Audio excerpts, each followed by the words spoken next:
आइए जानते हैं शरद पूर्णिमा पर आधारित दो बहनों की धार्मिक कथा। शरद पूर्णिमा पर चंद्रमा व भगवान विष्णु का पूजन कर व्रत कथा पढ़ी जाती है। धर्म ग्रंथों के अनुसार इसी दिन चंद्र अपनी 16 कलाओं से परिपूर्ण होते हैं। किसी गांव में एक साहूकार की दो पुत्रियां थी। दोनों पुत्रियां पूर्णिमा का व्रत रखती थी, लेकिन बड़ी पुत्री पूरा व्रत करती थी और छोटी पुत्री अधूरा व्रत करती थी। इसका परिणाम यह हुआ कि छोटी पुत्री की संतान पैदा होते ही मर जाती थी।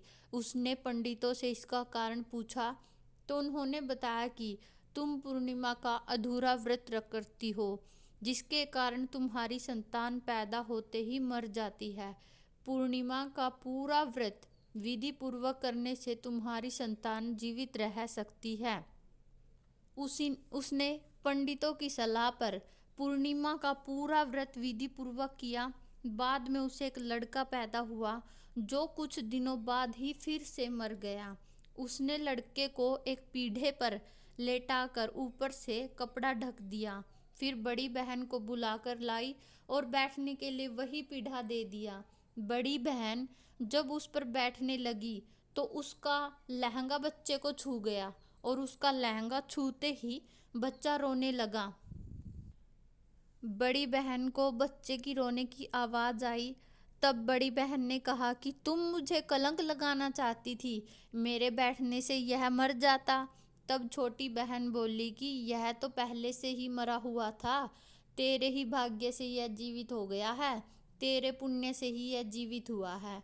उसके बाद नगर में उसने पूर्णिमा का पूरा व्रत करने का ढिंढोरा पिटवा दिया और वह हर साल इस व्रत को विधिवत तरीके से पूरा करने लगी। हिंदू धर्म में शरद पूर्णिमा का विशेष महत्व है। हर साल अश्विनी मास की पूर्णिमा तिथि को शरद पूर्णिमा कहा जाता है। इसके अलावा इसे कोजागिरी पूर्णिमा भी कहा जाता है। इस दिन स्नान दान के साथ साथ लक्ष्मी और मां अन्नपूर्णा की पूजा करने का विधान है। इसके अलावा विष्णु जी और चंद्रमा की भी पूजा की जाती है। शरद पूर्णिमा के अलावा असम, पश्चिम बंगाल, उड़ीसा, बिहार और राज्यों में शरद पूर्णिमा को कोजागिरी पूजा के रूप में भी जानते हैं। अश्विनी पूर्णिमा के दिन देवी लक्ष्मी की पूजा करने से धन और समृद्धि का आशीर्वाद मिलता है।